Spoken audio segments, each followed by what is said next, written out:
Bismillahirrahmanirrahim. Summa sholatu mongko kari-kari utawi rahmat ta'zime Allah. Wassalamu lan rupa-rupane Allah sarmadan ing dalem selawase. Ala nabi iku muga tetep ing atase Kanjeng Nabi Muhammad. Khairiman kang luwe bagus-baguse wong. Qad wahada kang temen-temen nyuwijake sapa man ing Allah.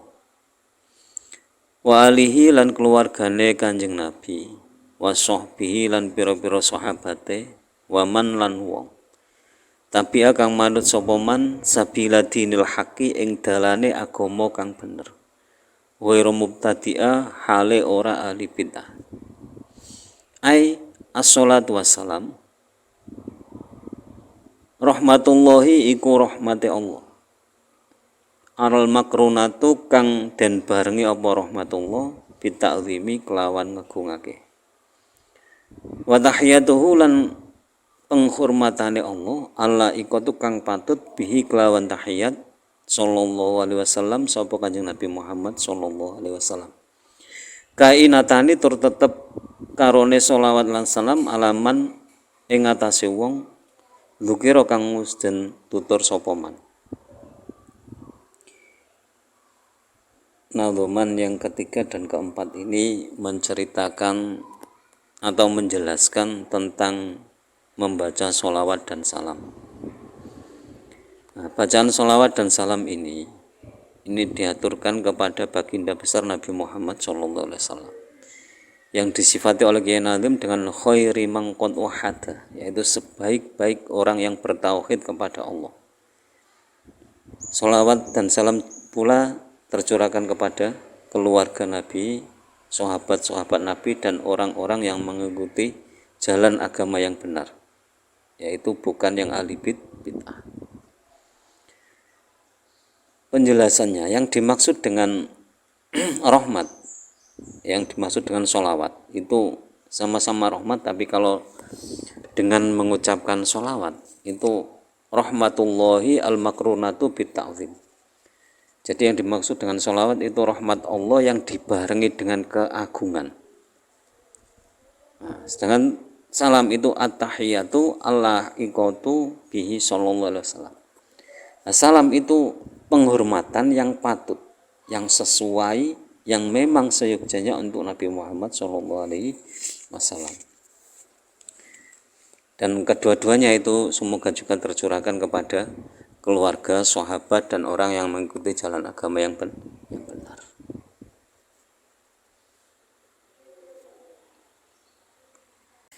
Wal makna utai maknane anan nazima iku sak temene Kiai Nazim angsya'a iku nyukulake sapa Kiai Nazim as-sholata ing wausan sholawat wassalama lan wausan salam alaihim ing atase kabeh ay an-nabi wa alihi wa sahbihi ila akhiri. Faka'annahu mongko kaya-kaya setune Kiai Nazim ola iku dawuh sapa Kiai Nazim utlub minka ya Allah ar-rahmata al-makrunata bita'zim ila akhiri. Ing dawuh utlub minka ya Allah ila akhiri. Utlub nupre sapa ingsun untuk atlubu nupre sapa ingsun atlubu nupre sapa ingsun mingkah ing panjenengan ya Allahu Allah ar-rahmata ing rahmat al-makrunata kang den barengi apa rahmat bita'zimi kelawan ngagungake wa tahiyatalan penghormatan al-uzma kang agung alatik kang balagot kang tumeka apa tahiyatul uzma ad-darajatul quswa ing darajat kang dhuwur li ta'zimiha supaya nyento ngagungake apa rahmatul makruna wa tahiyatul uzma haula ilmal kurina ing wong kang padha den tutur kabeh. Jadi membaca sholawat dan salam itu seolah-olah Kiai Nazim itu mengucapkan atlubu minka ya Allah, saya mengharap panjenengan ya Allah rahmat yang disertai dengan keagunganmu, penghormatan yang mulia, yang sampai pada derajat yang luhur, agar engkau menganugerahkan kepada mereka yang sudah saya sebut, yaitu khairiman wa alihi wa sahbihi ila akhirih.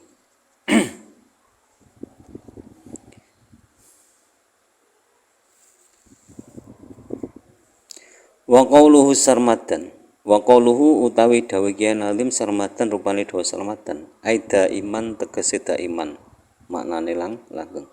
Jadi antara sarmadan dan daiman itu sinonim kata atau sinonim persamaan kata. Cuma sarmadan itu bermakna daiman, yaitu maknane langgeng. Wa qauluhu ala nabi, wa qauluhu lan utai dawuhe Kyai Nazim ala nabi rupane dawuh ala nabi bitasdidil ya'i kelawan den tasdid ya'i iku minan nubuwati saking lafat an-nubuwah an-nubuwati wa huwa utai nubuwah al makanu iku panggonan al murtafi'u kang luhur kang dhuwur. Nah, jadi kalau wa qauluhu ala nabi ya ditasdid itu berarti dari kata nubuwah. Nubuwah artinya al makanul murtafi'u, tempat yang tinggi. Sumia dan arani an-nabiyu apa an-nabiyu bihi kelawan an-nabi li annahu kroto sak temene an-nabi marfuun iku marfu'ur rutbati iku kang den angkat derajate. Aurafiun utawa wong kang ngangkat rutbatuman ing derajate wong tabi kang manut sapa man hu ing rafi. Jadi dikatakan an-nabi itu karena orang yang diangkat derajatnya atau pengikut yang diangkat derajatnya oleh yang diikuti. Sama saja. Jadi intinya yang diangkat derajatnya oleh Allah. Jadi an-nabi itu orang yang diangkat derajatnya oleh Allah. Au bil hamzati, au bil hamzi utawa kelawan hamzah.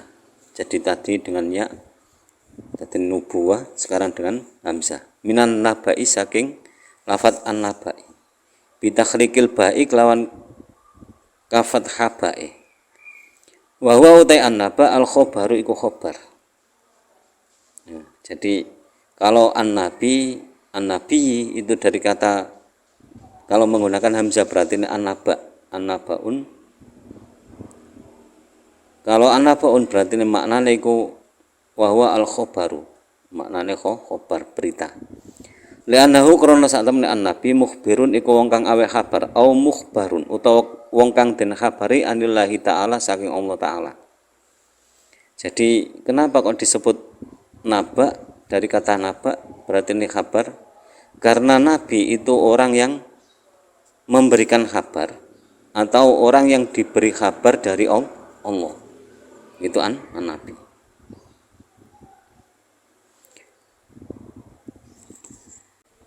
Fahuwa mongko utawi an-nabi ala kulaihima ing atase karone an-nubuwa wan naba. Fa'ilun iku anut wazan fa'ilun bi makna fa'ilun kelawan nganggo maknane fa'ilun au maf'ulun utawa nganggo maknane maf'ul. Jadi baik an-nubuwa ataupun an-naba itu ikut wazan fa'ilun. Kalau menjadi an-nabi berarti ikut wazan fa'ilun, yang maknanya fa'ilun itu bisa menjadi fa'il atau bisa menjadi maf'ul. Contoh yang menjadi fa'il itu mukhbirun, yang memberi kabar, tapi mukhbarun yang dikasih kabar anillah itu berarti maf'ul bih. Jadi itu sekilas penjelasan tentang lafadz an-nabi.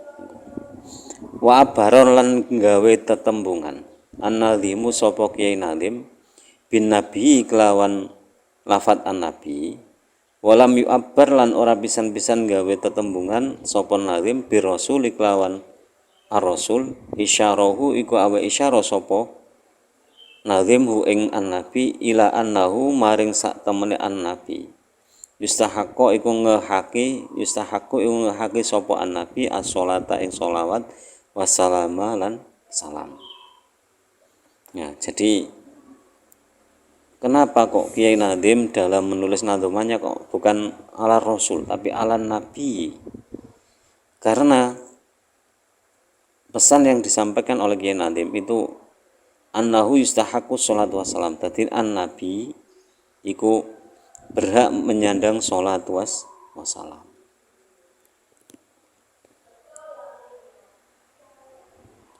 Yusofu dan sifati sapa an-nabi an-nubuwata ing nubuwah kama yustahaqquma kaya oleh ngehaki sapa an-nabi huma ing karone an-nubuwah wan naba biwasfi risalati kelawan sifat risalah.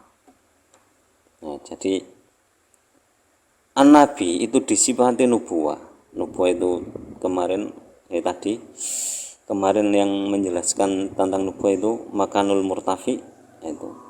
Kama istaqoma, jadi sama, baik berhak menyandang an-nubuwah atau an-naba itu juga berhak mendapat biwasfi risalah dengan sifat risalah. Sifat diutusnya itu. Jadi berhak nabi itu berhak menyandang mendapatkan sifat risalah. Biarpun kadang nabi itu ada yang nabi tapi belum tentu rasul. Kalau rasul jelas nabi. Tapi nabi siapapun itu berhak menyandang risalah. Jadi menyampaikan risalah itu berhak. Cuma kadang memang itu kehendak Allah tidak menghendaki mereka menyampaikan risalah. Wa muwafaqatun lan nyocoki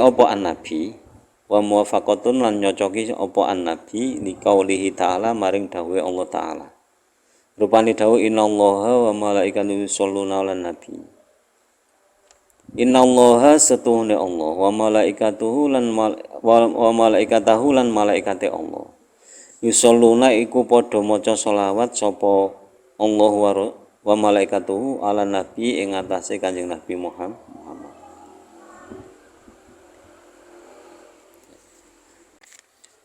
Wa qauluhu khairi man qad wahada. Wa qauluhu utawi dawuhe Kiai Nadim. Khairi man qad wahada rupane dawuh khairi man qad wahada bil jari kelawan diwaca jar. Badalun iku dadi badal minan nabi saking lafat an-nabi. Au sifatun utawa dadi sifat lahu maring an-nabi. Waya juzulan wenang anasbu dan waca nasab apa khairiman. Dadi khairoman dibaca khairoman boleh, dibaca khairiman boleh. Ala annahu ing atase sak temene khairoman maf'ulun iku maf'ul li fi'lin maring li fi'lin kedhe huruf mahdhufin kang den buang apa fi'il wa takdiru utai takdire fi'il amdahu iku lafat amdahu au a'inni utawa lafat a'inni. Jadi maksudnya itu khairiman boleh dibaca khairoman juga boleh. Kalau khairiman itu menjadi badal atau menjadi sifat dari an-nabi. Jadi tadi kan alan nabi. Jadi otomatis kalau alan nabi berarti khairiman kang utawa rupane boleh diwaca kang bagus-baguse wong utawa rupane bagus-baguse wong. Nah, boleh juga dibaca nasab khairoman. Kalau dibaca khairoman itu ada fi'il yang dibuang yaitu amdahu atau a'ini. Dadi khairoman muji sapa ingsun ing bagus-baguse wong. Nah nek a'ini khairoman tegese ngersakake sapa ingsun ing bagus-baguse wong. Itu maknane a'ini. Waya juzulan wenang arrafu apa diwaca rafa ala annahu ing atase sak temene khairoman. Khobarun iku khobar li mubtada'in kedhe mubtada makhdhufin kang den buang apa mubtada. Wa takdiru utai takdir mubtada huwa iku lafadhu huwa. Boleh juga dibaca rofa, dadine khairuman. Dadine khairuman itu dibaca rofa berarti menjadi khobar. Nah, mubtada'nya itu mahdhuf, dibuang. Yang takdirnya mubtada tadi itu huwa. Jadi huwa khairuman. Dadine ala nabi ing atase Nabi Muhammad, khairuman utawi Nabi Muhammad iku luwe baguse wong. Dadine khairuman boleh. Dadine boleh dibaca jar, boleh dibaca rafa, boleh dibaca nasab. Kalau jar menjadi badal atau menjadi sifat dari an-nabi. Kalau dibaca nasab itu mentakdirkan fi'il berupa amdahu atau aini. Kalau dibaca rafa mentakdirkan huwa atau mubtada yang dihilangkan.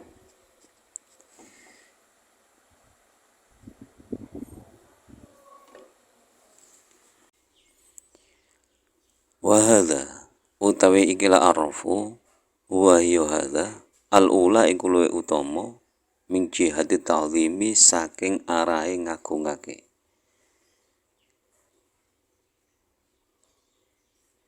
Utawa min jihati ta'zimi krana arahe ngagungake. Liyakuna supaya yen ana al ismu apa aran asyarifu kang mulya marfu'an iku den dhuwurake wa umdatan lan den unggulake. Nah, jadi kenapa kok dibaca rofa? Nah, membaca rofa itu lebih utama, yaitu dengan tujuan jihadun ta'lim, dengan tujuan mengagungkan.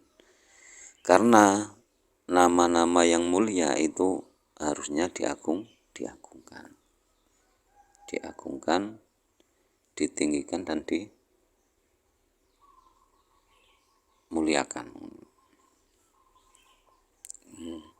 Nah, yang dimaksud ismu syarif itu di situ kan khairuman qad wahada. Itu merujuk kepada Nabi Muhammad sallallahu alaihi wasallam. Kama anna madlulahu kaya oleh sak temene artine rofa. Marfu' rotbati iku den dhuwurake martabate derajate wa umdatul khalqi lan den dhuwurake utawa den angkat kedadiane. Jadi yang dimaksud rofa iku marfu' rotbati yang ditinggikan derajatnya, umdatul khalqi kan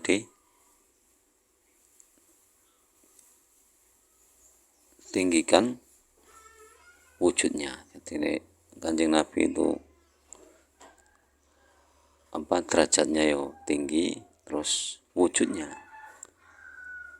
itu juga mulia atau tinggi. Jadi melebihi dari yang lainnya. Jadi derajat Nabi Muhammad itu melebihi seluruh alam. Nah, wujudnya atau postur tubuhnya dan apapun itu yang berkaitan dengan Nabi itu lebih tinggi daripada yang lainnya, atau lebih mulia gitu. Wal makna utai maknane anan nabiyya sallallahu alaihi wasallam iku sak temene Kanjeng Nabi Muhammad sallallahu alaihi wasallam wa hiya Nabi Muhammad sallallahu alaihi wasallam afdhalul jami'il muwahhidina iku luwe utama-utamane sakabehane wong kang tauhid kabeh. Li'annahu krana sak temene Kanjeng Nabi lama syaqqa iku ari kanalane medhel Sayyiduna Jibril sapa Sayyidina Jibril wa Mikail lan malaikat lan Sayyidina Mikail srodrohu ing dodone Kanjeng Nabi asyarifa kang mulya indah halimata ing dalem nalikane den asu Halimah badaan faslatahu ing dalem sause yen to nyape sapa Halimah ing Kanjeng Nabi minarondoi saking nyusu. Iktibaron krana milang-milang pelajaran fadlahu ing kautamaane Kanjeng Nabi Muhammad wa syarafahu lan kemuliaane Kanjeng Nabi Muhammad sallallahu alaihi wasallam.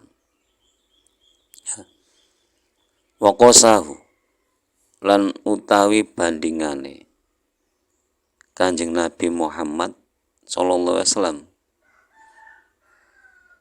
Dadi wa qasahu utawi bandingan kemuliaane Kanjeng Nabi Muhammad sallallahu alaihi wasallam bi fadli ghairihi kelawan kautamaane liyane Kanjeng Nabi Muhammad sallallahu alaihi wasallam.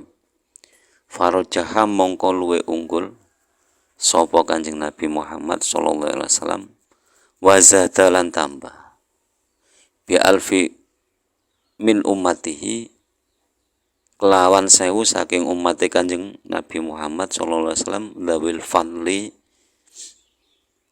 sapa kang duweni kautamaan wa syarafilan kemuliaan. Jadi kenapa kok sampai Nabi iku marfu' rasbati wa umdatul khalqi? Tadine derajatnya tinggi terus wujude iku juga mulia atau tinggi. Tadine maksudnya gini. Tadine Kanjeng Nabi Muhammad sallallahu alaihi wasallam itu sebaik-baik orang yang bertauhid kepada Allah. Tadine. Kenapa kok seperti itu? Karena ketika itu pas Nabi Muhammad masih diasuh Ibunda Halimah itu didatangi oleh Sayyidina Jibril dan Sayyidina Mikail. Itu malaikat Jibril dan Mikail itu membelah dada Nabi Muhammad SAW. Nah, ketika itu Nabi sudah disapeh, sudah tidak menyusu lagi. Kenapa kok dada Nabi Muhammad SAW dibelah oleh Sayyidina Jibril dan Sayyidina Mikail? Karena apa? Untuk demi kemuliaan Nabi dan keutamaan Nabi. Jadi dibelah itu dibersihkan. Kalau ada kotoran-kotoran yang sifatnya manusiawi itu dibersihkan. Berarti hatinya dibersihkan dan seterusnya itu. Jadi penjelasan itu ada di kitab lain. Itu terus dikembalikan lagi. Jadi tidak ada bekas sama sekali. Yang operasi malah malaikat. Tidak ada bekas. Nah, itu semua untuk fadluhu wa syarafuhu. Fadluhu wa syarafahu. Jadi untuk keutamaan Kanjeng Nabi Muhammad dan untuk kemuliaan Nabi Muhammad. Adapun bandingan kemuliaan Nabi Muhammad dibandingkan dengan yang lain, itu Nabi Muhammad lebih unggul. Nah, lebih unggulnya Nabi Muhammad itu ditambah 1000 dari umatnya yang mulia dan yang utama dan yang mulia. Jadi wis unggul ditambah 1000 lagi keunggulannya itu dibanding dengan yang lain. Famin ummati mongko iku setengah saking ummate Kanjeng Nabi Muhammad sallallahu alaihi wasallam baqiyatul anbiya'i iku sekerine pira-pira nabi wal mursalina lan pira-pira utusan. Jadi umat Nabi Muhammad itu sebagian dari umat Nabi Muhammad itu seluruh nabi dan seluruh rasul. Jadi umat Nabi Muhammad itu seluruh nabi dan seluruh rasul itu umatnya.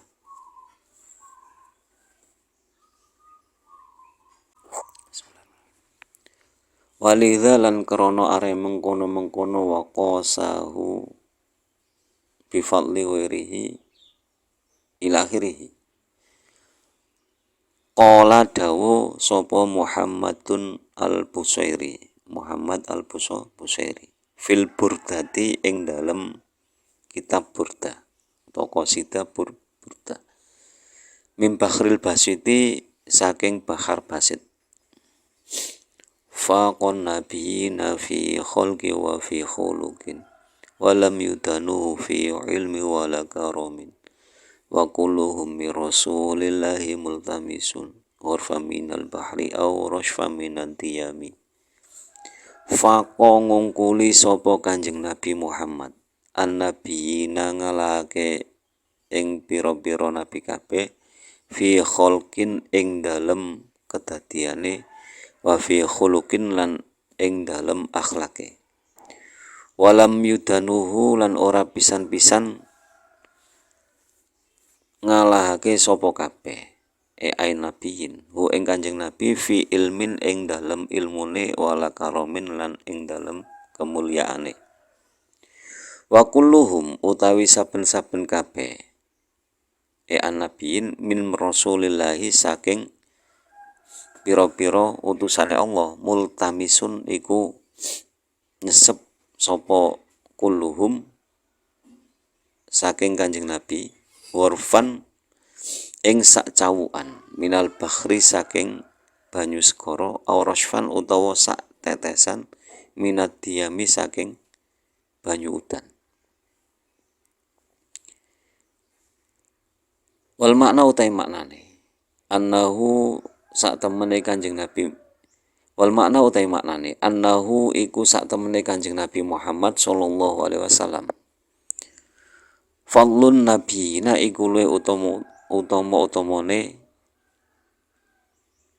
para nabi kabeh. Wa ghalaba lan ngalahake sapa Kanjeng Nabi Muhammad hum ing annabiyin. Fi suratihi ing dalem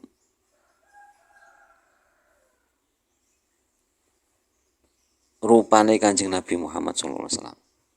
Ing dalem apa ya? Wa syaklihi lan tingkahe Kanjeng Nabi Muhammad sallallahu alaihi wasallam. Walau nihilan kulite Kanjeng Nabi Muhammad sallallahu alaihi wasallam wa fi khisalihi lan ing dalem tingkahe Kanjeng Nabi Muhammad sallallahu alaihi wasallam alhamidati kang pinuji kal ilmi kaya ilmu wal haya lan isin wal judi lan lomo wasyafaqati lan sayange wal hilmi lan arise wal adli lan adile wal ifati lan sucine. Walam yuqaribuhu lan ora pisan-pisan marki sapa nabiyin ing Kanjeng Nabi fi dzalika ing dalem mengkono-mengkono kang tinutur ai suratihi wa syakli ila akhiri kullahu yuskabane dzalik. Wa kulluhum utawi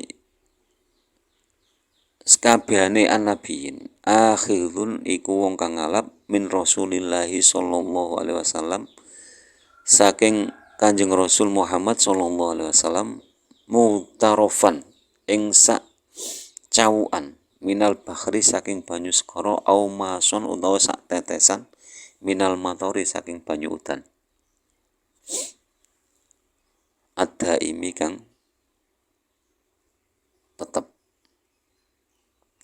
Wal muradu kang den karepake minal bakhri saking segara wal matori lan udan huna ing dalem kene ilmuhu iku ilmune Kanjeng Nabi Muhammad wa ilmuhu lan arise Kanjeng Nabi Muhammad sallallahu alaihi wasallam. Nah, jadi karena mengagungkannya Nabi Muhammad atau karena agungnya Nabi Muhammad sallallahu alaihi wasallam, Imam Muhammad Al-Busairi itu membuat kitab Burdah, itu isinya memuji Nabi Muhammad SAW, yang isi pujiannya itu syauk. Jadi saking senengnya Kanjeng Nabi Muhammad timbul syauk dalam hati. Jadi kerinduan yang membara kepada Nabi. Sehingga di antara pujiannya kepada Nabi itu ada syairnya yang tadi faqon nabiyina fi khalqi wa fi khuluqin. Tadi Nabi Muhammad itu keunggulannya dibanding nabi yang lain, itu keunggulan Nabi Muhammad itu baik dari segi wujudnya ataupun akhlaknya.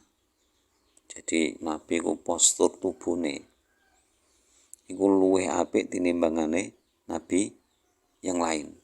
Jadi postur tubuh Nabi Muhammad itu lebih baik daripada nabi-nabi yang lain. Akhlaknya juga sama. Akhlaknya itu lebih baik daripada nabi-nabi yang lain. Jadi ini Imam Bushairi. Dan nabi-nabi tersebut itu juga tidak bisa mengalahkan Nabi Muhammad baik dari segi ilmu atau kemuliaan. Nah, semua nabi dan rasul itu mengambil dari Nabi Muhammad SAW. Apapun yang dari Nabi Muhammad itu bagaikan saat genggam air dibanding air selautan, atau setetes air dibanding dengan air hujan. Jadi maksudnya gini, keutamaan Nabi Muhammad itu mengalahkan nabi-nabi yang lain. Itu dari segi apa? Suratu. Ini apa? Wujudnya Kanjeng Nabi Muhammad, rupane. Rupa Nabi Muhammad itu jadi wajahnya itu sangat tampan. Bahkan ada yang mengatakan ketampanan Nabi Muhammad itu kalau diumpamakan rembulan itu rembulan penuh, bulan purnama, sehingga dinamakan Toha, itu kan bulan purnama penuh. Nah, sedangkan yang terkenal dengan Nabi yang sangat tampan, yang tampan kan Nabi Yusuf. Nabi Yusuf itu cuma 1/4 bulan. Jadi kalau boleh dikatakan bulan tanggal 5, 6 itu.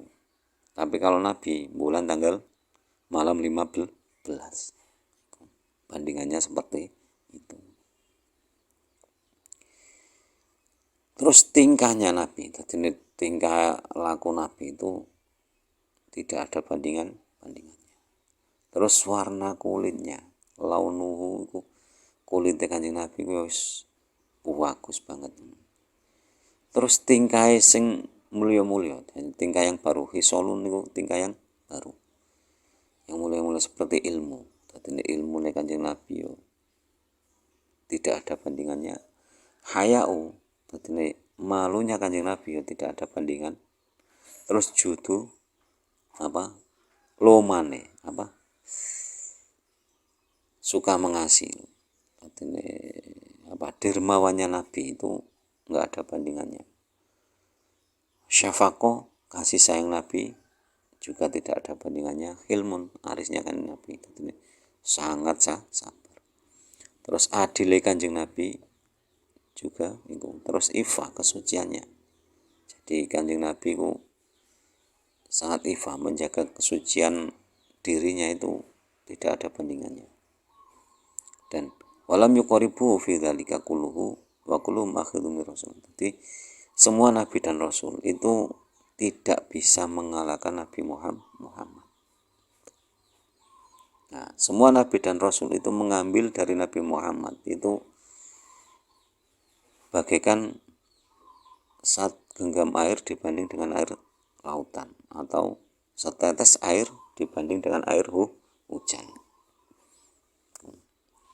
Nah, yang dimaksud dengan bahar dan mator di sini itu ilmuhu wa hilmuhu. Tadi ini arisi Kanjeng Nabi Muhammad. Ilmunya Kanjeng Nabi Muhammad itu bagaikan lautan dibanding dengan ilmunya nabi-nabi dan Rasulullah lain. Hilmuhu itu harisi Kanjeng Nabi, arisi Kanjeng Nabi. Tadi ini tingkat kesabaran dan kesopanan. Jadi Nabi Muhammad itu kalau memecahkan sebuah masalah itu hampir tidak ada emosi. Jadi slow, santai, terus itu arane halim. Jadi sabar. Jadi orang yang mempunyai masalah itu melihat Nabi saja itu hilang masalahnya. Mau mengadukan masalah, lihat Nabi saja hilang masalahnya. Jadi saking arisnya Kanjeng Nabi. Kalau memutuskan masalah itu tidak akan menimbulkan masalah lain. Itu hanya Nabi. Wallahu alam. Semoga bermanfaat fid dunya wal akhirah. Semoga lantaran ngaji ini kita diberi tambahan ilmu oleh Allah, semakin hari semakin bertambah ilmu, semakin bertambah hidayah, semakin bisa mendekatkan diri kepada Allah, dan semoga kita mendapatkan syafaat dari Rasulullah Muhammad SAW, dan semoga orang-orang tua kita, guru-guru kita dirahmati oleh Allah Subhanahu wa taala. Al-Fatihah. Wallahul muwaffiq ila aqwamit thoriq. Ihdinas siratal mustaqim. Wassalamualaikum warahmatullahi wabarakatuh.